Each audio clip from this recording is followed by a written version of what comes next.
Hello, and welcome to another Live at Lunch virtual tour. We're here at the Kentucky History Center in historic downtown Frankfort, and today we'll be discussing the Revolutionary War. My name is Greg, and I'll act as your voice today as we take the tour. We're in our main exhibition gallery called A Kentucky Journey. So ask your questions in the comment section, and I'll share your questions with our museum programs coordinator, Olivia. While you enjoy your lunch, we'll share some bite-sized history and let you know about some exciting and upcoming programming. Be sure to let us know where you're watching from and post your questions in the comments. Here's a little thought for you to think about while you nibble on your lunch. How would you like Kentucky to celebrate America's 250th?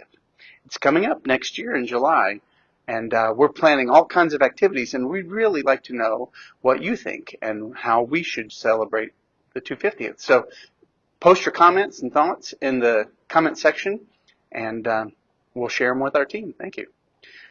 Now, let's meet Olivia and begin our program. Well, hi, friends. Thank you so much for joining us today. We're grateful that you could take a break with us today. We're really looking forward to spending a few moments together talking about one of my very favorite times in American history, the Revolutionary War.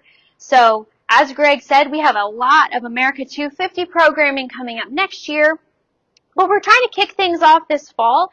Particularly, we have a walking tour coming up this Saturday focusing on some founders of Kentucky and of the United States that have ties to historic downtown Frankfort. It's a great time of the year to be walking outside, too. Nice weather. It is. It's really quiet downtown in Frankfort all the time. So we would love to spend this time with you.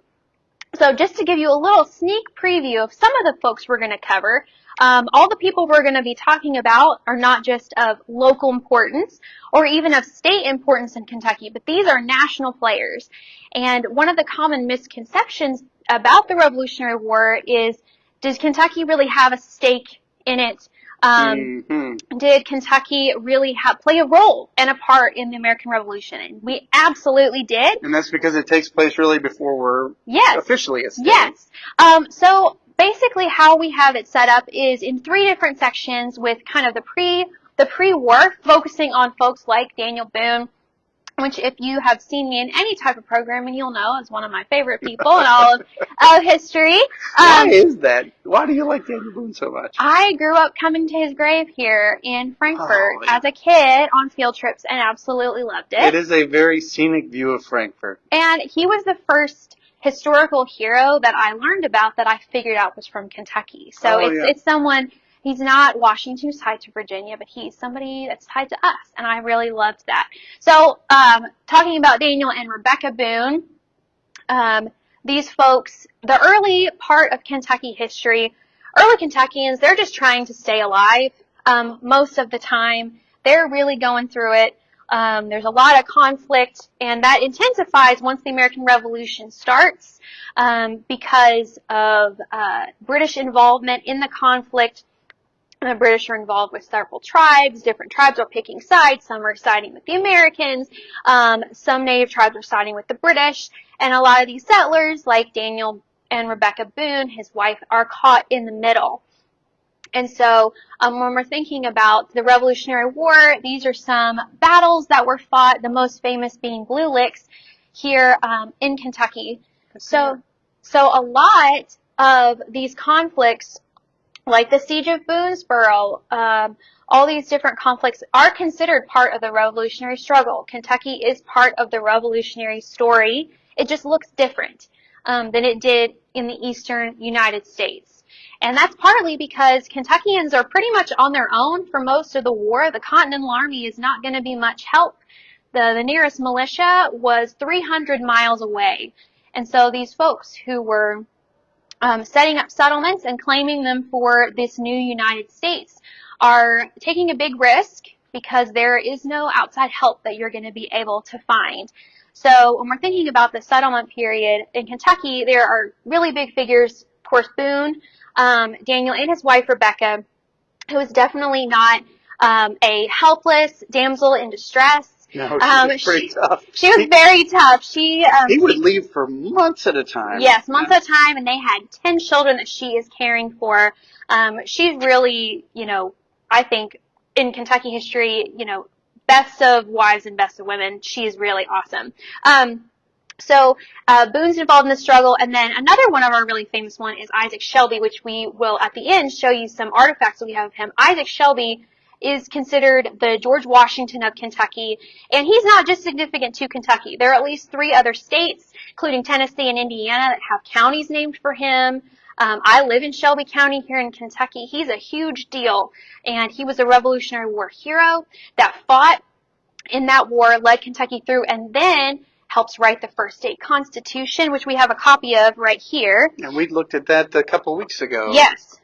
So Isaac Shelby is one of the signers of the original Constitution, and then he serves as the state's first governor, and he is unanimously elected like George Washington. So that continues his parallel. So Kentucky joins the United States. It becomes separate from Virginia in 1792, and then you have more folks coming in starting to settle the state. One of the biggest players also tied to the nation and the Constitution is Thomas Todd. So he's the clerk who actually writes. This is his handwriting on the original Constitution. But he's also serves as one of America's earliest Supreme Court justices. He's appointed by Thomas Jefferson. So he serves nationally until his death, and he lived right here in Frankfort. His house is still standing. His wife was previously married to a Washington, and she's the sister-in-law of James. They're the sister and brother-in-law of James Madison, President James Madison. So again, these national ties of these people who were all here in Kentucky are not just helping found Kentucky, but also helping found the nation. But that brings in good and bad characters, like it does in any time period. And one of those folks that is considered the founder of our state capital, but also very infamously known, is James Wilkinson. So we'll be talking about him as well on the tour. So James Wilkinson is actually the general of the United States military at one point. He is the head of the United States military at one point. He does serve in the American Revolution. But he actually turns out to be a traitor to the United States. So he works for a lot of his political career selling secrets, state secrets, to the Spanish government, and he's never caught during his lifetime. He's also involved with another person we're going to talk about in our tour. Those of you who, I'm sure his name has become much more popular in the public eye since the musical Hamilton's release. That's Aaron Burr, sir. So Aaron Burr is involved with Wilkinson. We know that for sure. It's called the Burr Conspiracy now, which was some shady doings that Burr was involved in after his disgrace, after killing Alexander Hamilton. We're not exactly sure. Historians still don't know for sure all of what Burr and Wilkinson had planned, but they do know it involved guns and it did involve ships, especially and a little secret island in Mississippi, yes. right? Or and so those guns and ships were very involved, especially Frankfort plays a key role. It's where Burr actually stood trial for the first time for this treasonous act. Because we're right on the river, they were trying to run gunboats, it looks like, through Frankfort. So he's involved with all that as well. So that's another national tie that we have here in Frankfort. He spent a lot of time.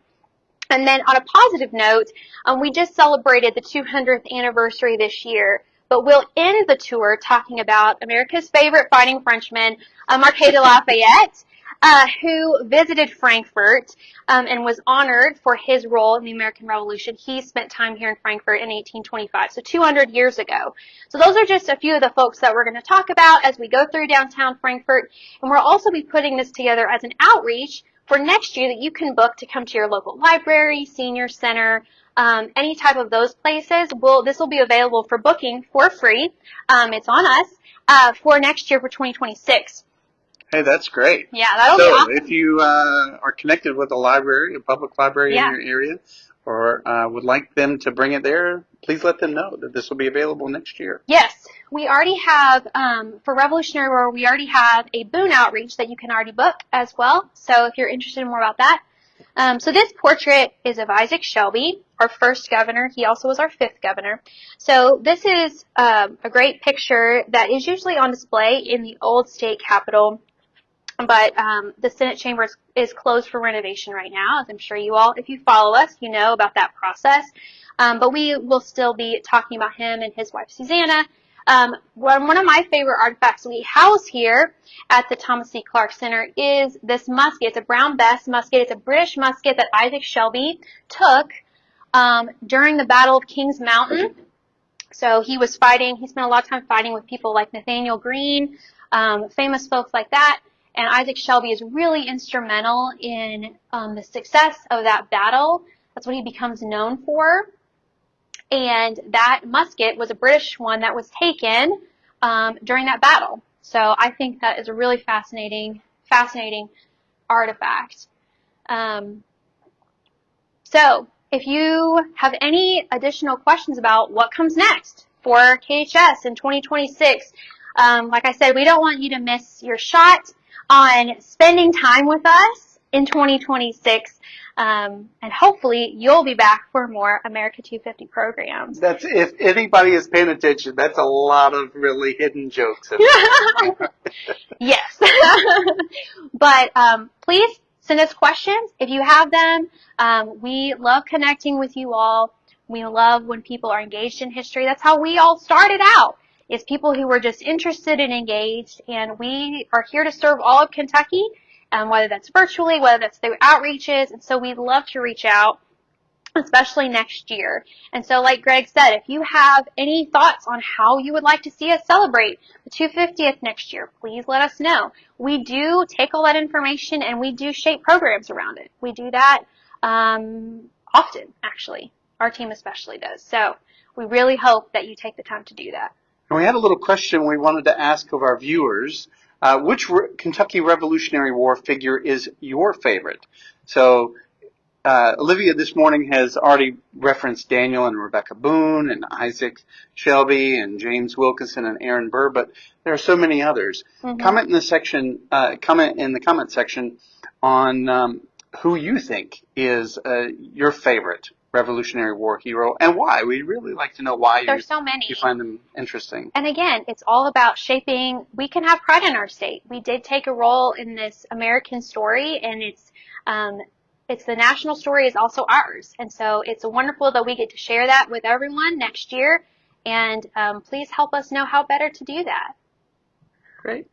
Thanks, everyone, for joining us today. We'll continue to monitor the questions in the comment section throughout the rest of the day. So if you have a question, please post it and we'll respond. Thank you so much for joining us for another Live at Lunch. We'll meet you again, I think, next month. Yes. Is the next time we'll have a Live at Lunch. So pay attention to our social media, and we'll see you soon. Thanks so much.